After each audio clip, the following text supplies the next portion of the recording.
બેહી જાય છે ને ઊંઘે અને એ ઝોનની ઉપર બીજા બધા વાંદરાઓ છે ને ઉપર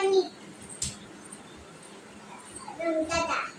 પછી છે ને એ એક વાંદરાની નજર એક ટોપીવાળા ટેડિયાની ઉપર પડી.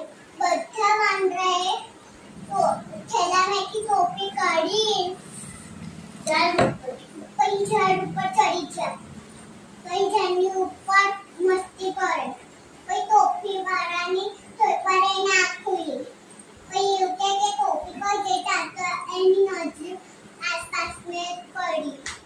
પછી એવું કહે કે આ વાંદરા કાઢે ટોપી હશે. પછી છે ને ટોપીવાળા ફેર્યા તો પછી માથે હાથ મૂક્યા. પછી જે ટોપીવાળા ફેર્યો ટોપી પહેરી ગયો તે બધી નીચે ટોપી નાખી તો વાંદરાએ હવે નાખી દીધી ટોપી. પછી ટોપીવાળા ફેર્યા તો પછી ઘેર જાય.